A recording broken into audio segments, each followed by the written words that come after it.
Hello youngsters! It's April 4 and today is Tomb Sweeping Day here in Taiwan. It's time to visit our loved ones here and make linis-linis in the cemetery. Wala pa ako nakikitang masyadong tao ah. It's either maaga pa kasi at mainit or it's because of the earthquake yesterday. Mga na-trauma siguro. As you all know, we just had a 7.2 magnitude earthquake yesterday. Ilang tao din ang namatay and need pa i-rescue. Praying for all those people who had perished and hope na makita ng mga unaccounted for. But still, sabi nga nila, kahit anong pa mangyari, life still goes on and traditions still have to be observed. Fire department is already here and eto, may pa-free water at gloves si Mayor sa mga dumadating.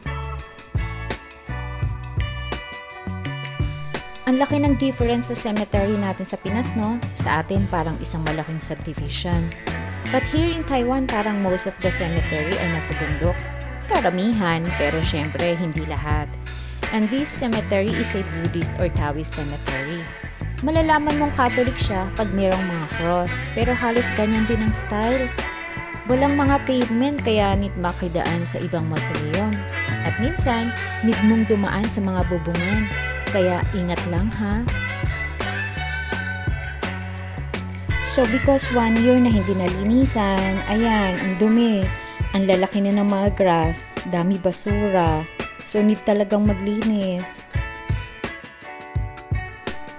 If you're wondering paano na ipapasok yung mga urn pag ililibing, ayan po ang door, papasok, natatanggal yan. At doon naman sa kabilang door, lalabas yung naglibing. According to the Taiwanese, hindi pwede kung saan ka pumasok, doon ka lalabas. Ewan ko lang bakit, basta sabi nga lang. Mukhang maliit no, but actually ang laki niyan sa loob.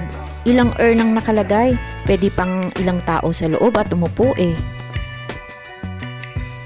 So there goes Mr. Yang, linis to the max. While me, heto video muna. Wala pa yung mga elders, kaya pa senyorita muna. Like in the Philippines, meron din silang mga food offer. We brought biscuits at itong 3 klase ng mushrooms. Bakit po at anong connect?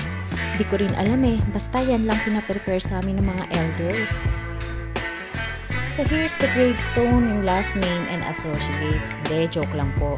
Yung last name lang po nila, mga nakalibing po dyan, mga ancestors pa nila.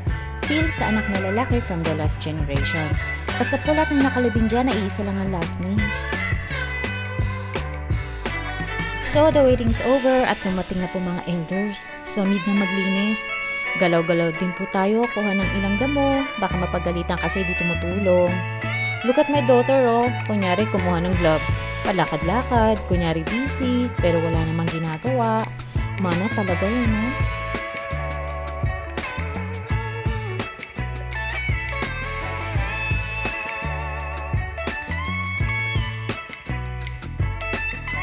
So ayan, it's already clean. So it's time to prepare the altar. Ang dami nila offer no? In Taiwanese tradition kasi, kailangan daw ng 12 different foods para sa mga ancestors nila at sa ghost god. There's also just paper and incense. Medyo simple na nga yan kasi ang traditional offer talaga is you have to cook fish, pork, and chicken. Ngayon sa sobrang busy at modern world na, wala na sila time to prepare all those things. We just finish with the incense. Instead of candle, yun ang sinisindihan nila. Traditionally, we need to light incense and burn joss paper. But because of the environmental issue and to save the earth movement, the government doesn't allow paper burning anymore. So after namin maglikpit ng gamit, ayan, uwian na. Time to go home at need to take a bath. Thank you friends for being with me today's Tomb Sweeping Day. Till next time, this is your friend Jaja Yang from Taiwan with love.